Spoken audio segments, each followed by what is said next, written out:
Vamos por aquí, por favor.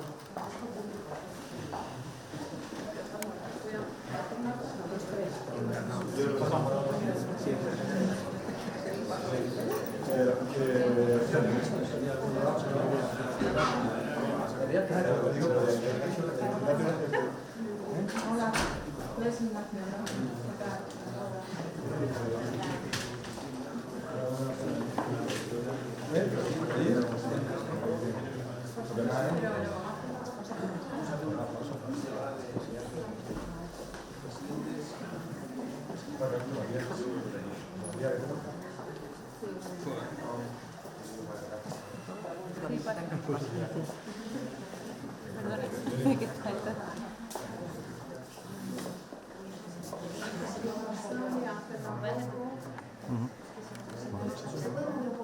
Sí, nosotros intentamos.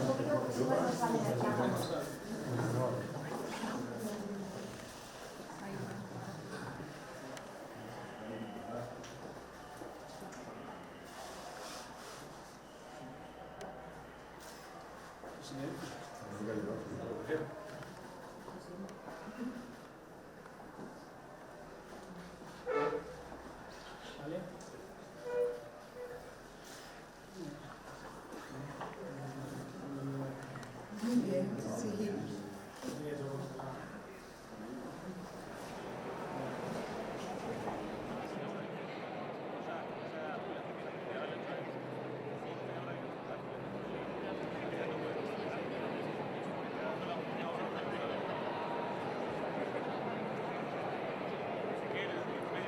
Ay, perdón.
Excelentísimas e ilustrísimas autoridades, señoras y señores, bienvenidos y bienvenidas a la antigua colegial de San Patricio.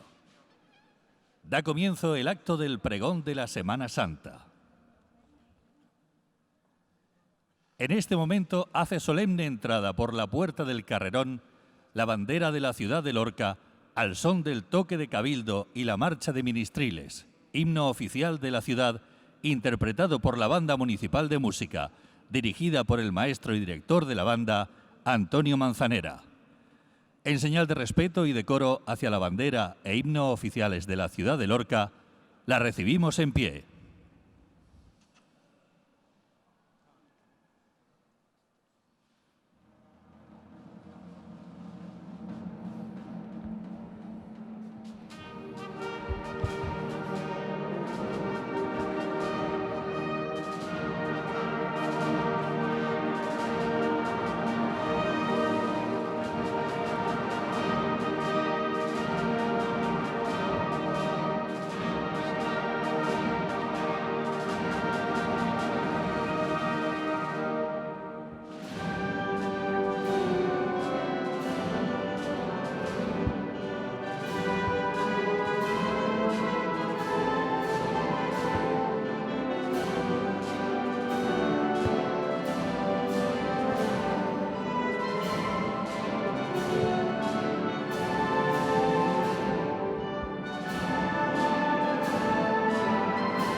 corresponde al señor don Miguel Martínez García, pregonero de la Semana Santa del año 2022, el honor de presentar a la pregonera de la Semana Santa de este año.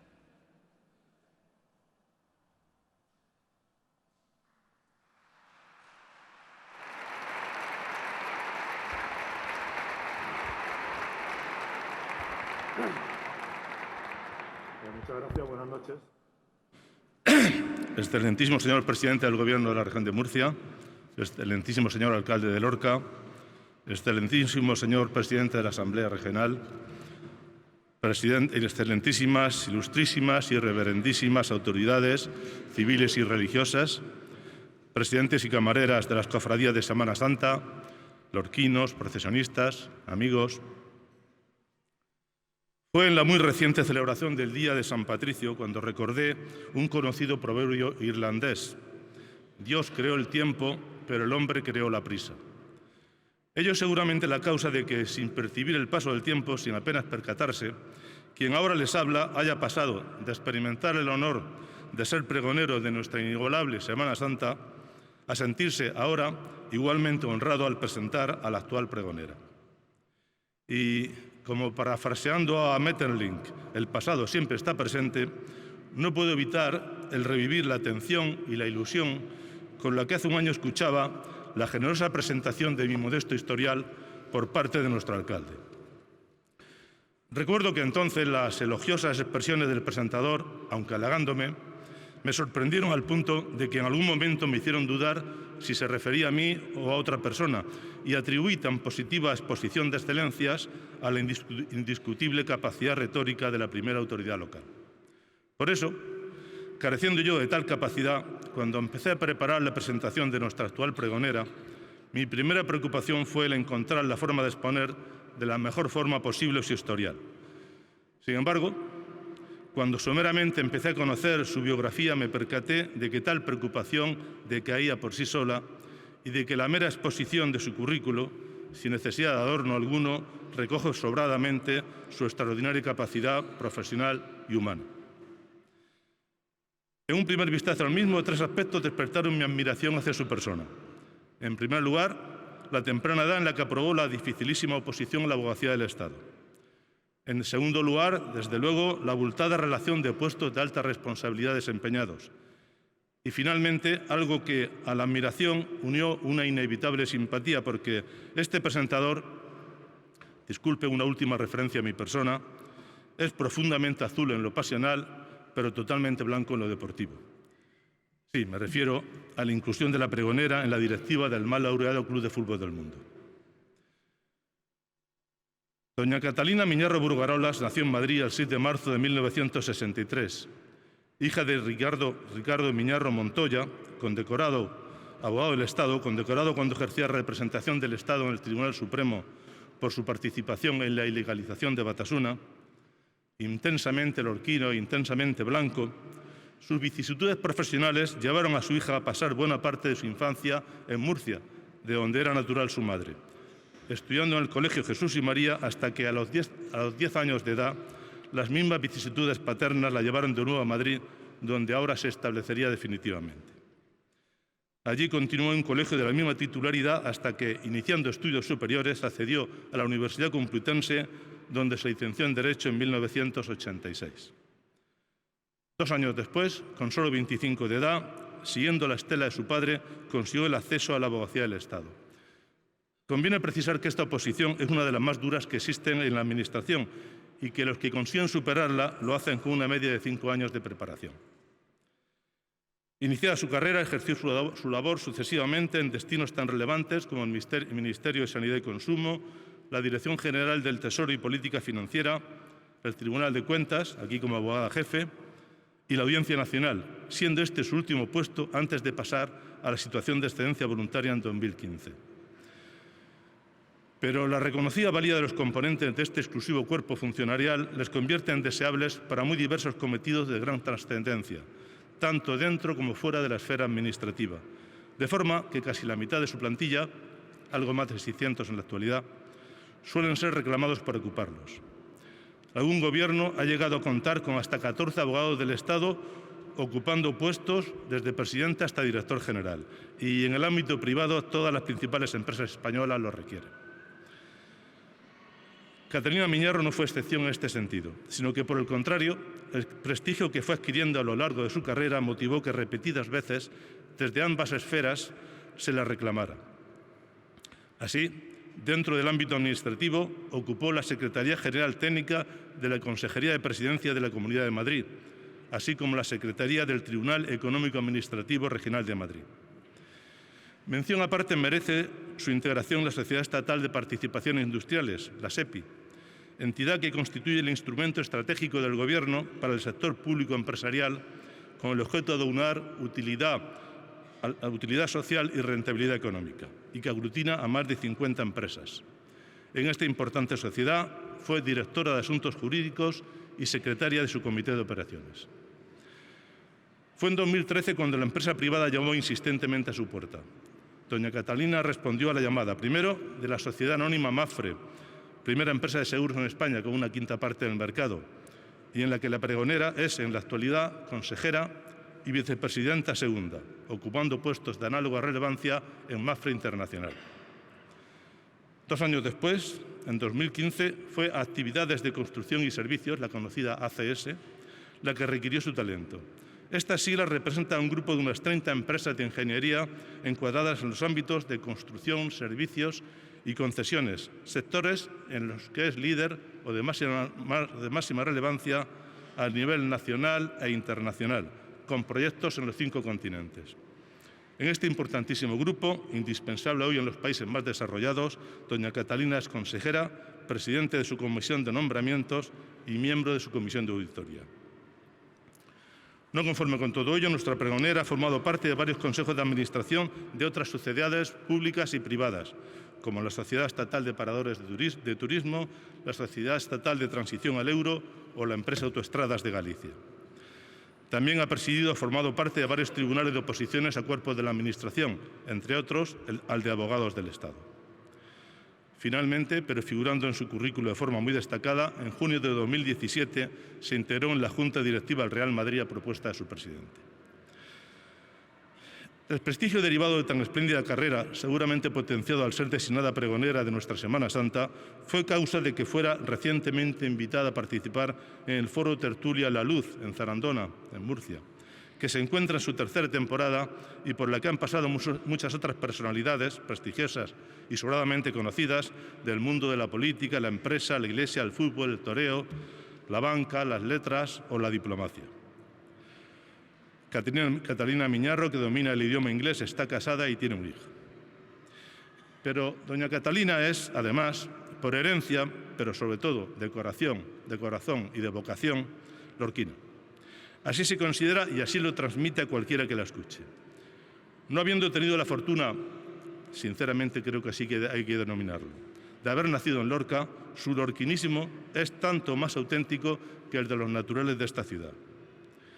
Y es blanca, por convicción, por sentimiento y también por herencia. Pertenece a una saga de profundas raíces lorquinas, familia de comerciantes, de antigua casa junto al ayuntamiento en la calle Selgas, la calle de las tiendas, como se la conocía hasta hace poco, de colegio en la Mercedaria, de misa en San Patricio, de correrías infantiles por Zapatería o la Plaza del Caño. Y es familia con la misma profundidad enraizada en el Paso Blanco, aunque todo hay que decirlo, salpicada con cada vez más ovejas, no blancas ni negras, sino azules. Hasta donde llega la memoria podemos decir que el tío abuelo de la pregonera, Juan Bautista, tuvo una participación decisiva en la adquisición del trono de la Virgen de la Amargura, que su abuelo Enrique estrenó el grupo del rey Salomón, que su abuela, Catalina, fue bordadora del estandarte Guión del Paso y que su tatarabuelo, Juan José, regaló la tela en la que se bordaría el bellísimo manto de la Virgen. ¿Y qué decir de su padre, don Ricardo? No blanco, sino en sus mismas palabras, blanquísimo, que precedió a Catalina como pregonero de nuestra Semana Santa hace 18 años, que tenía como uno de sus mayores orgullos el haber iniciado a su hija como blanca, llevándola en brazos cuando solo tenía 1 año, pero ya vestida de hebrea, en la entrada de Cristo en Jerusalén el Domingo de Ramos, y que 30 años después repetiría iniciación, ahora con su único nieto, el hijo de nuestra pregonera, saliendo los 3 otro domingo entre túnicas y palmas. Pero, como antes decía, doña Catalina Miñarro es blanca sobre todo por sentimiento y convicción. Es blanca, siempre que sus importantes obligaciones no fueran impedido, de viajes desde Madrid, de recogida de banderas, de salida de la Virgen, de aplausos a su paso en el palco familiar, como el interior de la Capilla del Rosario. Por todo ello, correspondiendo a la pregonera el privilegio, la responsabilidad y el honor de proclamar que la Semana Santa de 2023 es una realidad, de confirmar que los acordes de las caretas y del tres que escuchamos el pasado domingo fueron efectivamente el anuncio de que la Biblia y la Pasión van a llenar nuevamente nuestras calles y nuestros corazones, creo que el Paso Blanco difícilmente podía haber elegido mejor al proponerla y que el alcalde de Lorca, apoyado por la Junta de Cofradías, acertó plenamente al designarla. Esta es doña Catalina Miñarro Brugarolas, extraordinaria profesional de categoría humana difícilmente superable, lorquina y blanca de corazón. La pregonera queda presentada. Muchas gracias.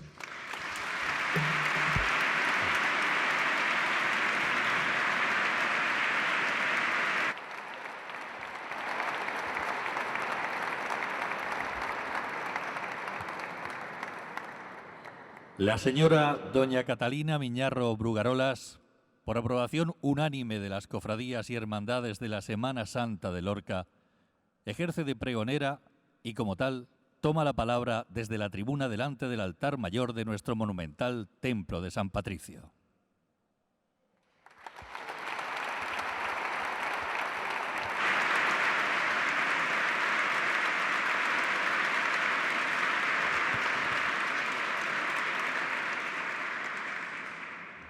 Buenas noches. Debo comenzar estas palabras agradeciendo las que de forma tan cariñosa como inmerecida me ha dedicado don Miguel Martínez García, pregonero de la Semana Santa de Lorca del año 2022. Muchísimas gracias, querido Miguel, por su amabilidad. Además, quiero igualmente mostrar mi gratitud al alcalde de Lorca, don Diego José Mateos Molina, y a mi presidente, al presidente del Paso Blanco, don Ramón Mateos Padilla, así como al resto de presidentes de las cofradías por pensar en mí para ser este año pregonero de la Semana Santa de Lorca. Y ambas expresiones de agradecimiento son sinceras y sentidas en el fondo de mi corazón por ser absolutamente inmerecido el honor que me hacen. No encuentro en mi persona motivo alguno que lo justifique, pues lo mucho, o más bien lo poco, que yo haya podido hacer en mi vida no ha sido más que en estricto cumplimiento del deber al que haya tenido que hacer frente en cada momento, como aprendí de mi padre, y eso no implica ningún mérito. Hoy es para mí un día de tristeza y alegría. Alegría por el orgullo que supone pronunciar este pregón, pero también de tristeza al no poder tener conmigo a personas con quien tanto me hubiera gustado compartir este momento. A mi padre, que pronunció el pregón en 2005, ya que muchos de quienes me acompañan hoy aquí conocieron muy bien, debo recordarlo como hago todos los días, pero en especial hoy, en este acto, pues hubiera disfrutado enormemente viéndome pregonar la Semana Santa de Lorca, como también lo hubieran hecho mi abuelo y mi tío Enrique, a quienes yo quería muchísimo. Y del mismo modo, tengo hoy muy presente a mi madre, quien, no habiendo nacido en Lorca, presumía de blanca, de muy blanca, y cosía como nadie, primorosamente, pues así era ella, las túnicas de hebrea que estrené durante tantos años. Ellos me transmitieron su fe y me dejaron un ejemplo de vida, de valores y de principios que los acompañaron siempre. Los mismos que yo he tratado que fueran aprehendidos por mi hijo, y estoy segura de que él lo intentará con los suyos. Con ellos, con mis padres, aprendí a rezar, a llevar a la Virgen de la Amargura en el corazón y a encomendarme a ella. Como os digo, en un acto como este no puedo dejar de hacer referencia a mi padre, pues fue él el que me hizo blanca, blanca hermosa como una rosa, el que me sacó de Hebrea con solo 1 año y me enseñó a cantar el Tres y el Dios de Israel. Por eso, y por el hecho de no haber vivido nunca en Lorca, podríais pensar que yo soy blanca por familia, y es cierto, Mis padres, mis tíos, mis abuelos han sido todos blanquísimos. Siempre me he sentido muy orgullosa de que mi bisabuelo, Ricardo Montoya, regalara al Paso Blanco la seda sobre la que se bordó el manto de la Virgen de la Amargura, de que su mujer, Luisa Lillo, presidiera el coro de damas del Paso Blanco y de que mi abuela Catalina participara en el bordado del estandarte de Nuestra Señora del Rosario con que se abre la procesión del Paso Blanco. ¿Cómo podría yo no ser blanca? Pues bien, a pesar de todo ello, a pesar de que la tradición familiar haya influido, sin duda, sobre mis gustos, debo deciros que soy blanca, muy blanca, blanca peleona, por absoluta convicción, pues, por favor, perdonadme los azules este desahogo, creo, sin admitir prueba en contra, que somos los más y los mejores.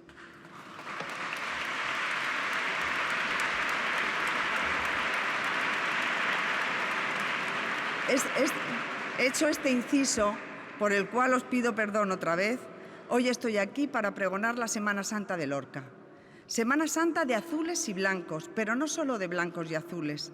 En este pregón no puedo olvidar que son 6 las cofradías que procesionan en Lorca desde el Viernes de Dolores hasta el Domingo de Resurrección. La Hermandad de la Curia, Paso Negro, es la única de carácter gremial de la justicia que existe en España.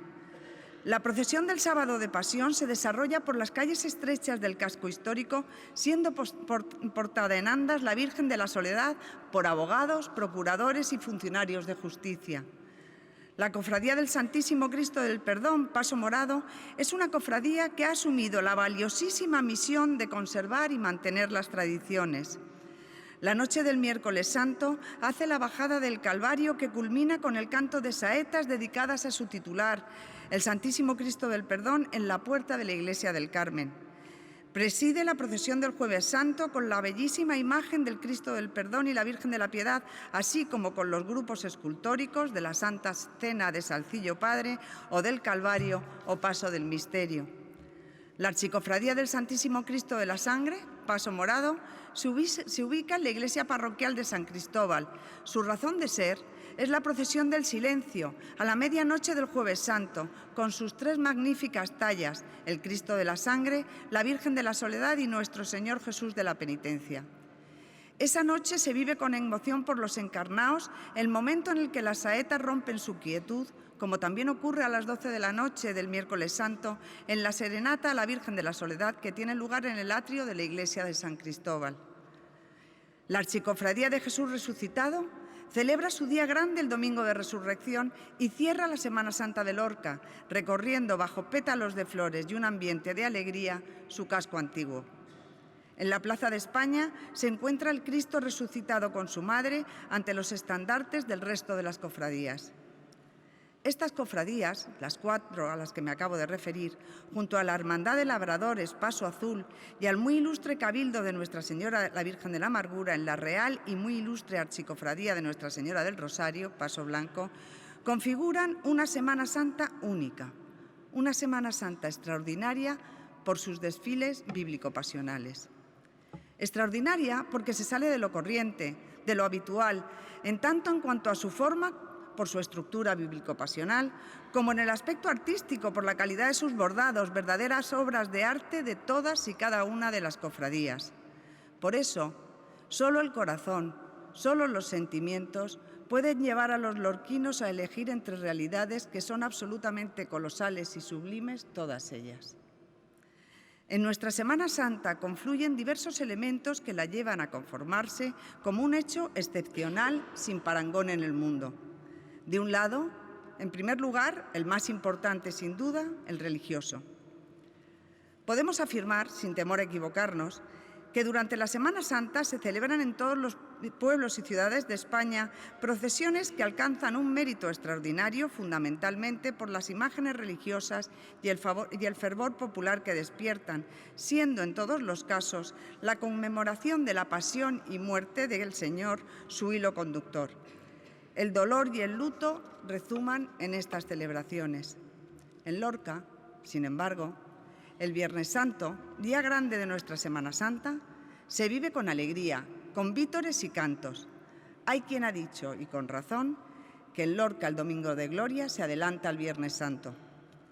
Esto podría llevar a pensar que nuestros desfiles se apartan de la ortodoxia de la Iglesia, nada más lejos de la realidad. La expresión actual de la Semana Santa lorquina es el resultado de una evolución a lo largo del tiempo, apegada siempre a la doctrina de los Evangelios. En el siglo XVI se conocen en Lorca 3 cofradías de pasión, la de Nuestra Señora de la Soledad, la de Nuestra Señora del Rosario y la de la Veracruz, que salían en procesión de forma penitencial, de manera similar a como se hacía en toda España. En ese mismo siglo, las cofradías lorquinas llegan a ser 18, 26 en el siguiente y 39 en el 18, y durante todos esos años las procesiones seguían el mismo esquema que se sigue en la actualidad en las de todas las ciudades españolas. El origen de los desfiles bíblico-pasionales lo encontramos en un hecho político de trascendencia social y jurídica que tiene lugar en el siglo XIX, la desamortización. La desamortización afectó a las imágenes y a las capillas donde las cofradías tenían sus sedes. Sin embargo, de forma excepcional, la capilla de la Archicofradía del Rosario sobrevive a la desamortización al ser sus mayordomos capaces de convencer a las autoridades de que era a ellos y no al convento de Santo Domingo a quienes correspondía su titularidad. En 1852 se funda la Real e Ilustre Archicofradía de Nazarenos Blancos, bajo la advocación de la Virgen del Rosario y el patronato de San Juan. Seguramente en 1853, aunque no está clara la fecha, se produce una escisión determinante para el futuro de nuestras procesiones, al separarse de dicha hermandad un grupo de personas importantes de Lorca. No existe una única explicación para este suceso, pues se habla de razones políticas, motivos clasistas, de la intención de servir de ayuda a la parroquia de San Mateo o simplemente de un afán de protagonismo. Revive así la primitiva hermandad de labradores con el apoyo de los herederos de los antiguos archicofrades de la Veracruz y la Sangre de Cristo. En cualquier caso, y por lo que respecta al origen mismo de esta forma genuina de procesión, cabe reseñar que la ausencia de imágenes en las cofradías como consecuencia de la desamortización y el hecho de que las que pertenecían a las parroquias eran poco significativas y de escaso valor, fueron las circunstancias que promovieron que el ingenio de nuestros antepasados cristalizara en una solución genial: crear representaciones vivas de pasajes bíblicos con una intención eminentemente didáctica, relacionando escenas del Antiguo y del Nuevo Testamento. Pero además, entró en juego el factor de la rivalidad que ya en aquel momento existía entre los pasos. Al parecer, los mayordomos azules salieron a desfilar con unas lujosísimas túnicas de terciopelo azul bordadas en oro. Los estatutos del Paso Blanco obligaban a que las túnicas de sus mayordomos fueran de austero lienzo blanco con las vueltas de las mangas en color morado, lo que les impedía rivalizar en este ámbito. Por ello, al año siguiente, en 1855, decidieron recrear el pasaje de la entrada de Cristo en Jerusalén. Al siguiente, los azules sacaron una numerosa escolta de caballería romana y el grupo de la calle de la Amargura, y los blancos, caballería e infantería romana, y el grupo de los exploradores a su regreso del Valle del Racimo. Y así empezó todo. Poco a poco se avanza por esta senda de teatralidad de la puesta en escena, incorporándose carrozas y caballos y enriqueciéndose el vestuario y el aderezo de los personajes, llegando a ser en seda, oro y pedrería a finales del XIX. Se utiliza el paralelismo entre el Antiguo y el Nuevo Testamento para conformar una visión completa de la vida y pasión de Cristo. Se trataba de cuadros vivientes creados con una evidente intención catequística. Algunos autores advierten también que se vivía en muchos lugares una decadencia de la festividad del Corpus Christi y de los autos sacramentales, lo que llevó a considerar que la Semana Santa era un momento litúrgico idóneo para acometer la labor de educar en la religión católica a la población, mejor aún si era posible con la participación social. Es así como surge esta forma original de desfiles de Semana Santa con un sentido absolutamente ortodoxo: la exaltación del triunfo del cristianismo sobre el paganismo, la misericordia y el amor al prójimo sobre el ojo por ojo del judaísmo.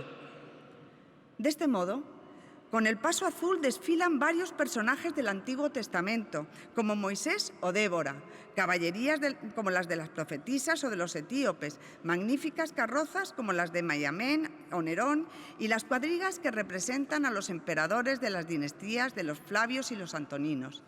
Y tras todo ello, el grupo del triunfo del cristianismo que precede al cortejo religioso, integrado por el Cristo de la Buena Muerte, los estandartes del Ángel Velado, San Juan y Magdalena y del Reflejo y la Virgen de los Dolores.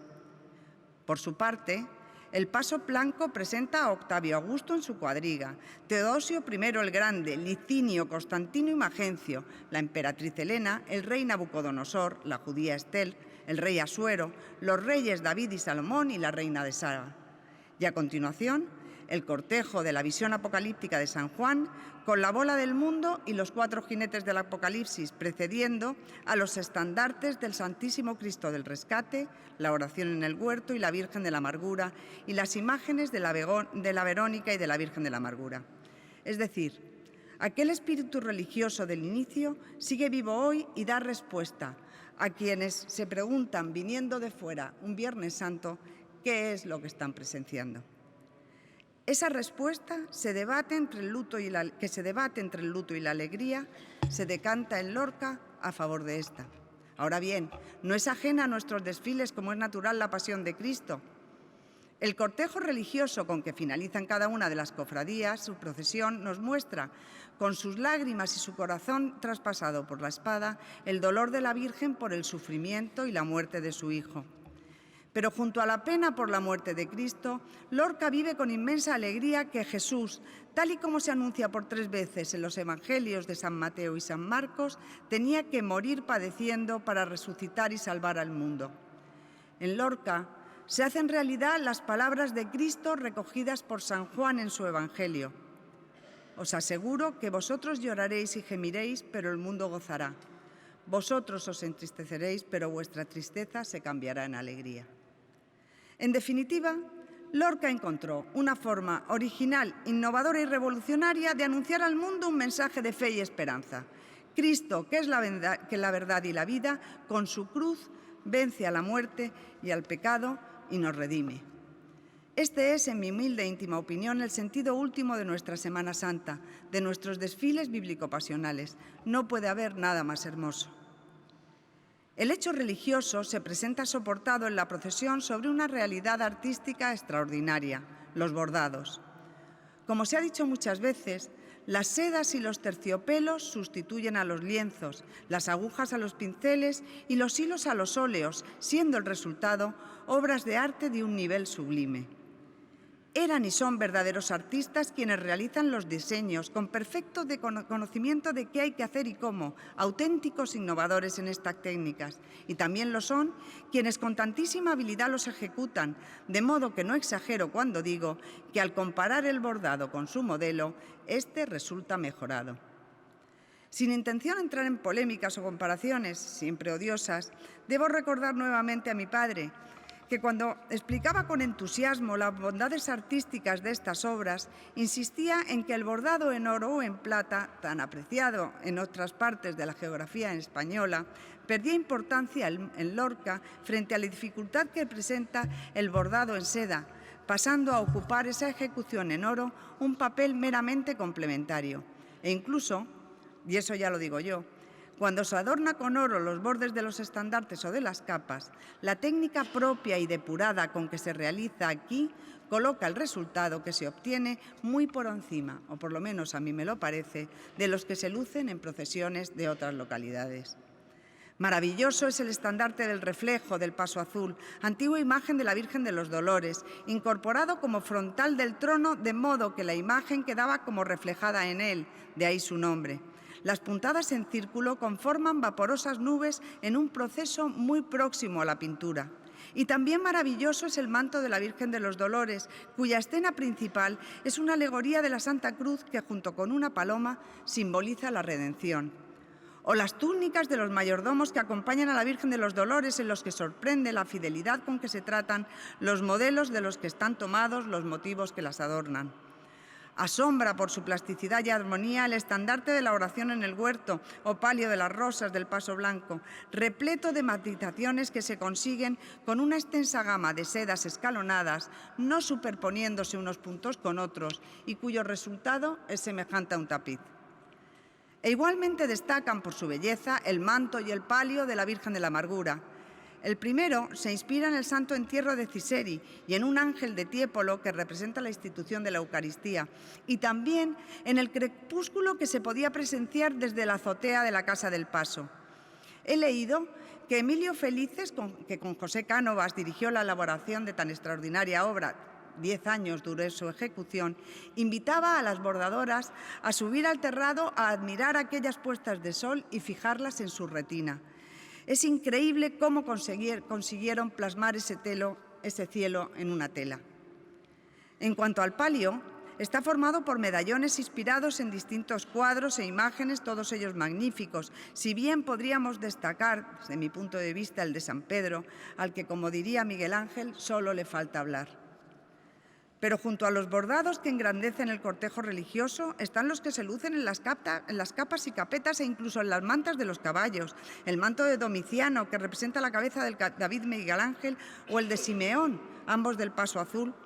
O la capeta del esclavo, que se inspiró con un realismo exagerado en el retrato de la cara de un prisionero abisinio, o la vestidura del caballo de respeto del rey Salomón.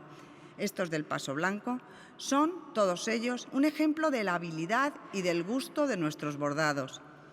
Tenemos, pues, en nuestra ciudad un sentimiento religioso profundo de fe y esperanza, realzado por la incorporación a los desfiles de unos bordados de tal categoría que convierten a la ciudad de Lorca en el Museo del Prado de esta expresión artística. Es, sin embargo, la magia del espectáculo lo que convierte a nuestras procesiones en una experiencia singular de sentimiento y de pasión. El desfile se plantea como una superproducción cinematográfica, es teatralidad, es movimiento con un orden y una cadencia perfectamente puestos en práctica por los mayordomos que dirigen el desfile. Ellos conocen a la perfección cómo y de qué manera deben sucederse en el tiempo, yendo y viniendo los distintos grupos para que el desfile se convierta en un acontecimiento ágil y armónico, inolvidable para quienes lo presencian.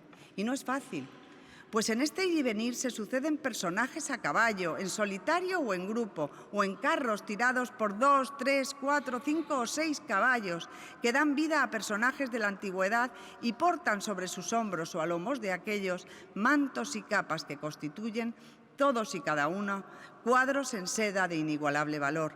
Pero además, los caballos se entremezclan con carrozas de extraordinaria vistosidad, la de la princesa Meyamén, la de Cleopatra, la de Neón o el triunfo del cristianismo de los azules, las de Santa Elena, la reina de Saba o la visión de San Juan de los blancos. Y antes y después, grupos de caballos, carros y personajes a pie, algunos de ellos con música. Todos los personajes tienen un sentido dentro de la procesión, nada es casual. Todos y cada uno de ellos están ahí por una razón que no es el mero lucimiento o el capricho. Y aunque los grupos que conforman el desfile se suceden de manera aproximada cada año, la procesión está viva, nunca es igual a la del año anterior, o por lo menos a mí así me lo parece. Fe, arte y espectáculo. Pues tampoco es eso la Semana Santa lorquina si no tenemos en cuenta un elemento esencial, el pueblo de Lorca. Los que hemos asistido muchas veces a las procesiones, incluso aquellos que solo hayan estado en ellas una vez, hemos de coincidir en lo difícil que es explicar un fenómeno como este, que solo se entiende cuando se vive. Ser azul o blanco, blanco o azul, no es algo que aflora en estas fechas y dormita hasta el año siguiente. Siendo blanco o azul, se vive los 365 días del año, se esté o no en Lorca, aunque sea en Semana Santa, cuando este sentimiento se hace más patente. Me contaba mi padre, hablando de esta forma peculiar de sentir permanentemente la Semana Santa, que mis abuelos vivieron su noviazgo en la Casa del Paso Blanco, donde mi abuela Catalina acudía a bordar y mi abuelo Enrique a verla. Durante todo el año se prepara el cortejo que saldrá el año siguiente. Se trabaja con secretismo para que la sorpresa de la novedad deje sin palabras al paso rival. Se borda el año entero reparando y realizando obras nuevas cuya ejecución en muchos casos lleva más de 12 meses. Siendo eso así, cuando llegan estos días, se entra en un estado único y maravilloso de delirio colectivo que hace todavía más singular nuestra Semana Santa. Todos los lorquinos participan adorando a sus vírgenes en las salves y serenatas, las señoras del Paso Azul acompañando a la Virgen con mantilla española en su procesión del Viernes de Dolores o vistiéndose y desfilando de hebreos los blancos el Domingo de Ramos. Pero sobre todo, el pueblo de Lorca estalla de entusiasmo el Viernes Santo. El Viernes Santo comienza en las últimas horas del día anterior, el Jueves Santo, cuando nuestras damas, las azules en San Francisco y las blancas en Santo Domingo, visten a la Virgen de los Dolores y a la Virgen de la Amargura y adornan sus tronos de forma bellísima. Yo nunca he visto nada igual, con amor y devoción inmensa a la Madre de Dios y Madre nuestra. Y el viernes por la mañana, o mejor dicho, desde el jueves a medianoche y durante toda la madrugada hasta la mañana del viernes, grupos de personas hacen el Vía Crucis desde la iglesia de San Francisco hasta el Calvario, acompañados por rezaores que dan voz a las estaciones con versos de nuestra huerta que se han ido transmitiendo de boca en boca y de padres a hijos, generación tras generación. Conforme avanza el día, el lorquino se echa a la calle con su clavel blanco o azul, visita a la Virgen, disfruta observando los tronos y bordados, acude al son del tres o de las caretas, a la recogida de las banderas y se vuelve loco cuando éstas bajan del balcón y vuelan en redondo sobre sí mismas gracias a la fuerza y habilidad de quienes las portan. Ya en los palcos se suceden vivas y más vivas, inspirados en la tradición y nacidos en el ingenio, azuzados por la rivalidad entre los pasos, con una gracia espontánea muy característicamente nuestra. Meriendan los blancos y desfilan los azules. Meriendan los azules cuando pasan los blancos.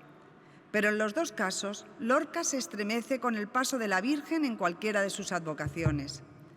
La Virgen, siempre la Virgen, solamente la Virgen, ella, la más guapa, la Doloricas, la reina de los claveles. No hay momento más emocionante que aquel en el que se ve a la Virgen venir desde el fondo de la carrera bajo una lluvia de claveles y pétalos de rosas entre un fervor atronador de Lorca entera. Esos claveles representan las plegarias, las súplicas y la acción de gracias por los dones recibidos de blancos y azules a nuestra Madre.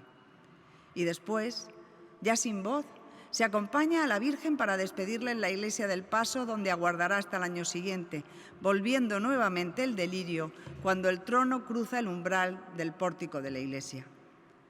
En definitiva, nuestra Semana Santa la manifestación de una España mediterránea, alegre, bulliciosa, fervorosa, emprendedora y llena de ingenio.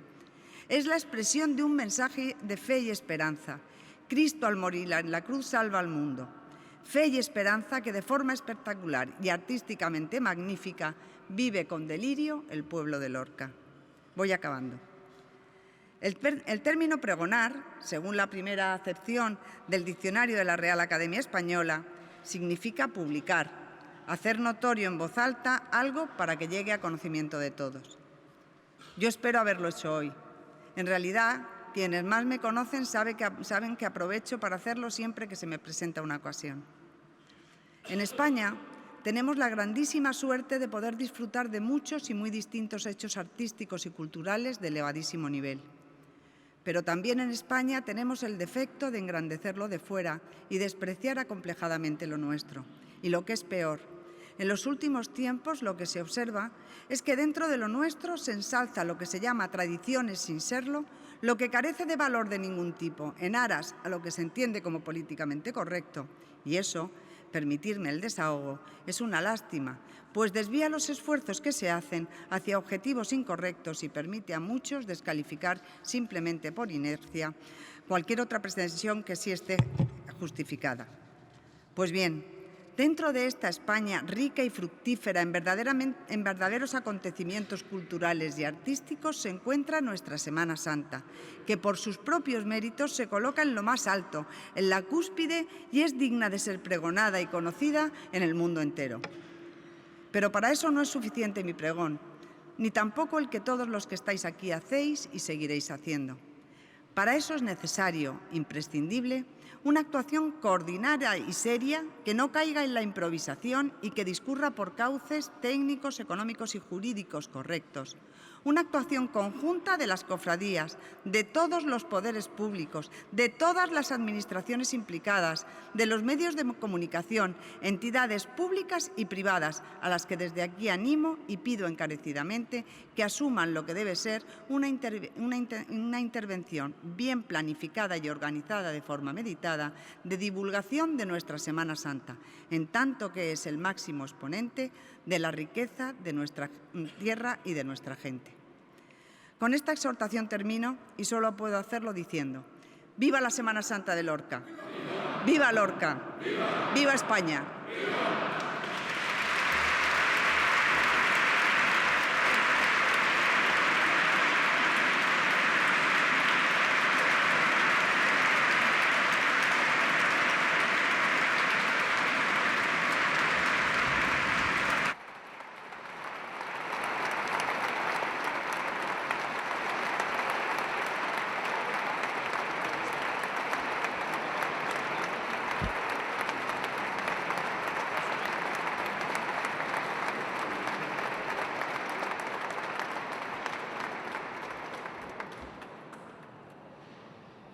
Pregonada la Semana Santa, el excelentísimo señor don Diego José Mateos Molina, alcalde de Lorca, hace entrega a la pregonera, la señora doña Catalina Miñarro Brugarolas, de la distinción que la acredita como tal, y lo hace en nombre de la Corporación Municipal y de los presidentes de las cofradías y hermandades de la Semana Santa.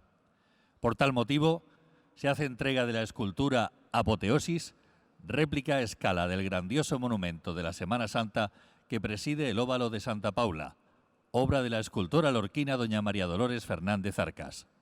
Apoteosis representa conceptualmente el triunfo de Lorca personificado en la amazona que con el caballo en posición de corbeta sustenta en su mano el sol que ilumina nuestra ciudad y nos irradia la vida, siendo un homenaje a la Semana Santa de Lorca, a todos cuantos hacen posible que la Ciudad del Sol sea el lugar donde tiene cabida la mejor y más singular Semana Santa del mundo.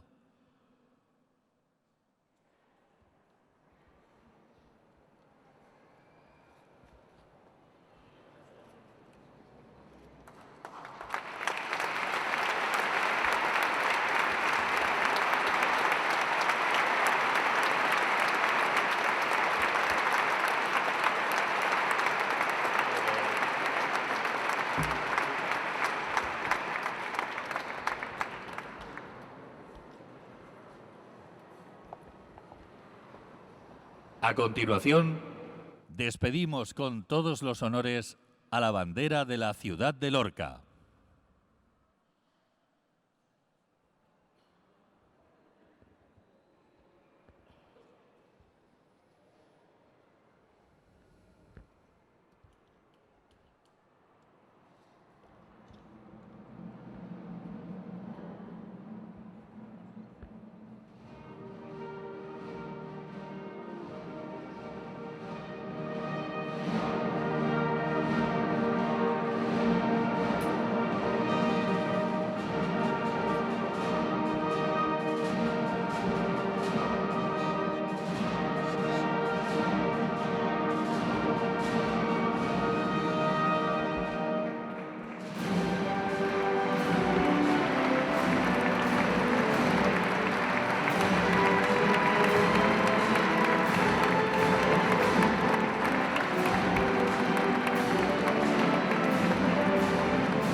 Seguidamente despedimos del altar del Templo de San Patricio a la bandera de la Archicofradía de Jesús Resucitado.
En estos momentos despedimos del altar de nuestra antigua colegiata a la bandera de la Hermandad de la Curia Paso Negro.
Es momento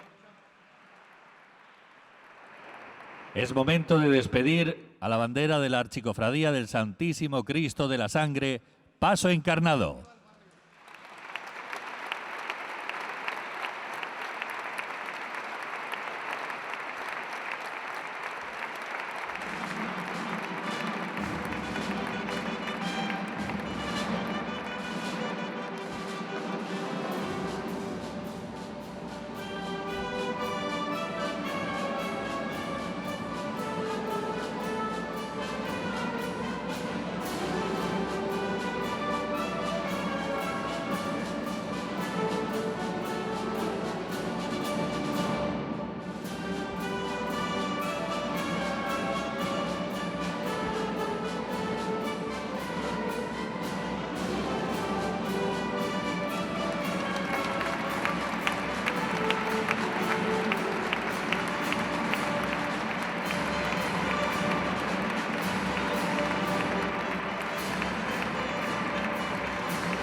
Despedimos a continuación a la bandera de la Cofradía del Santísimo Cristo del Perdón, Paso Morado.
A continuación, corresponde abandonar el altar mayor de la antigua colegial de San Patricio a la bandera de la Hermandad de Labradores Paso Azul.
Seguidamente se despide del Templo de San Patricio a la bandera del muy ilustre Cabildo de Nuestra Señora la Virgen de la Amargura, Paso Blanco.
Señoras y señores, la Semana Santa de Lorca ya ha sido pregonada.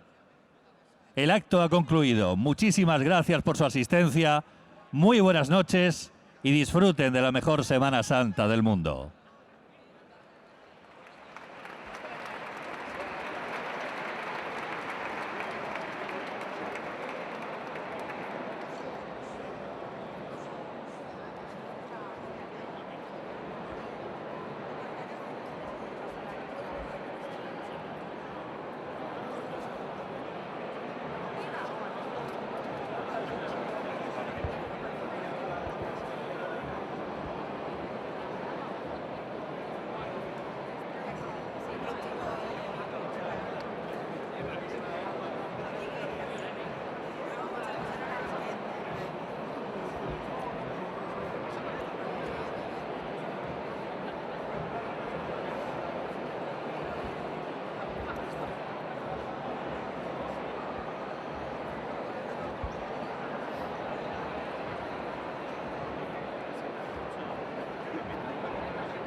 Oye, enhorabuena, ¿eh? Es que están cansados. Mira cómo están. Vamos ya, ¿eh? Hasta luego.